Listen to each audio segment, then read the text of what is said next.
अस्सलाम वालेकुम नाज़रीन, अवां ॾिसी रहिया आहियो A4 JDO न्यूज़ ऐं मां आहियां वज़ीर उनड़ इत्तेहाद जे सरवाण सरदार ॼाम फेरोज़ उनड़ जे मानमी ज़िले बदीन में उनड़ बिरादरी तरफ़ां रब ॾिनो उनड़ राजा उनड़ मोहम्मद सलीम उनड़ मोहम्मद असलम उनड़ नसीर अहमद उनड़ अता मोहम्मद उनड़ ऐं अली मोहम्मद उनड़ जे अॻुवाणी में हिकु बहितरीन प्रोग्राम मुनक़िद कयो वियो। उनड़ इत्तेहाद बदीन ज़िले जी बाडी पिण चूंडी वई, जंहिंमें ज़िले बदीन लाइ हाजी अलाह बचायो उनड़ सदर ऐं इनायत हुसैन खे जनरल सेक्रेटरी उनड़ इत्तेहाद मुक़ररु कयो।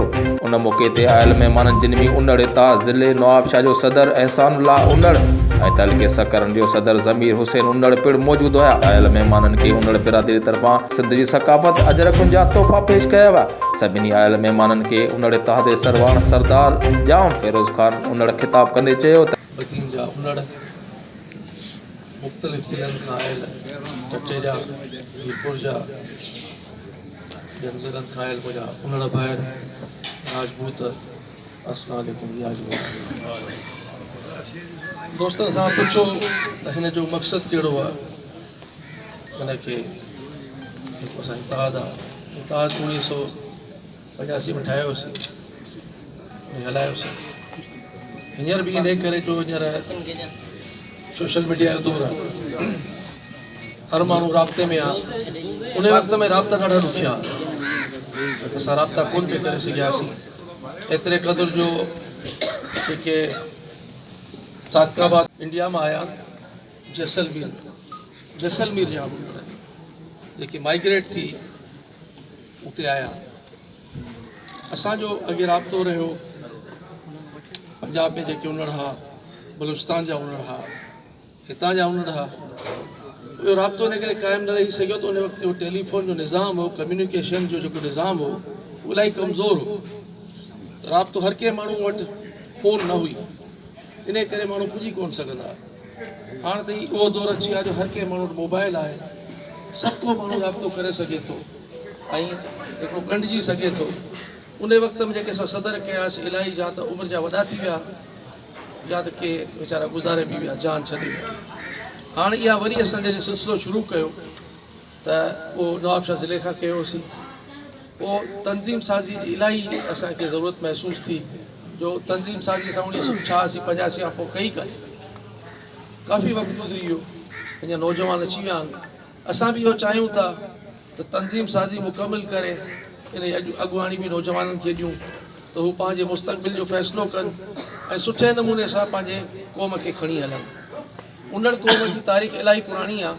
दोस्त छटे जा वेठा आहिनि, मकली उन जो गवाह आहे त समन सिंध ते 500 साल हुकूमत कई आहे। हिकिड़ो वॾो अरसो आहे, 5 सदियुनि जी हुकूमत हुई ऐं उन में उनड़ ख़ानदान जेको आहे, जेको उनड़ जाम जो औलाद आहे, उन्हनि 200 साल हुकूमत कई आहे।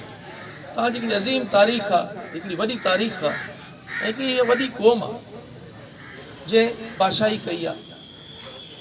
पोइ आहिस्ता आहिस्ता जॾहिं पाण में इख़्तिलाफ़ात थिया, हिक ॿिए सां दूरियूं थियूं, पाण में झगड़ा थिया, त आहिस्ता आहिस्ता इहा क़ौम कमज़ोर थी वई।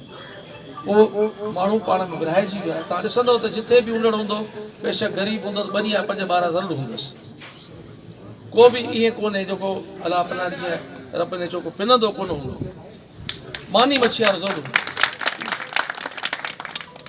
ऐं असांजो जेको मक़सदु हो उहो बि इहो ई हो त हाणे नई तंज़ीम साज़ी कजे। बदीन खां वठी सादकाबाद, रहीम यार ख़ान, जाफ़राबाद, सिबियत ताईं उन्हनि खे हिकु करे छॾियो। पाण में हिननि जा राब्ता बहाल थियनि ऐं मेन मक़सदु इहो आहे त माण्हू इहा सुजाॻी आणियूं त पंहिंजे नियाणियुनि खे पढ़ाइनि। जो ही तालीम जो दौरु आहे, जे हिन में जेके माण्हू पढ़ियल लिखियल क़ौमूं आहिनि, उहे ज़रूरी न आहे त नौकिरियूं। तव्हां खोड़ माण्हू इहे पढ़ंदा हूंदा अख़बार में त CSS करे वॾनि उहिदनि ते पहुची विया। जे ग़रीब जा ॿार, असां वटि हिकिड़ो बकराड़ हो, हुनजो पुटु ॿकरियूं चारींदो, उहो SDM थियो आहे, AC थियो आहे। त उहो पंहिंजी महिनत सां थियो आहे न, हुनखे को कंहिं क़ौम जो को टेक कान हुई, पर हुन पंहिंजी महिनत कई ऐं हुन हिकिड़ी पंहिंजी क़ौम जो नालो ऐं निशान कयो त असांजी क़ौम में अहिड़ा बि क़ाबिल माण्हू आहिनि। असांजी क़ौम में इलाही क़ाबिल माण्हू आहिनि। थोरी मदद जी ज़रूरत, थोरी सपोर्ट जी ज़रूरत आहे उन्हनि खे। ऐं जिथे जिथे असांजा इख़्तिलाफ़ात आहिनि बिरादरीअ जा, इवन बलूचिस्तान में हिकिड़ा पंहिंजा पाण में 16 या 4-5 क़तल थियल आहे, पंहिंजा पाण में खून थियल आहे। 20-22 साल थी विया। असांजे वञण खां पोइ असां हुते हिकिड़ी कमेटी ठाही, उहा मुक़ररु कईसीं। अलहमदुलिल्लाह 15-20 ॾींहंनि में जेको 30 सालनि ताईं पाण में कोन ॻाल्हाईंदा उहे मुतफ़िक़ थिया, फ़ैसिलो थियो, खीरखंड थी विया। मीरपुर वाथेले में मक़सदु आहे त जीअं तव्हां दोस्त आहियो, परे परे जा दोस्त उनखे गॾिजे ऐं कोशिशि इहा कजे त असांजी जेकी क़ौम आहे न्याणियुनि खे तालीम ॾे ऐं पाण में ॿुधी करे पंहिंजा इख़्तिलाफ़ात विसारी जी ख़बर अपडेट लाइ ॾिसंदा रहो A4 JDO न्यूज़।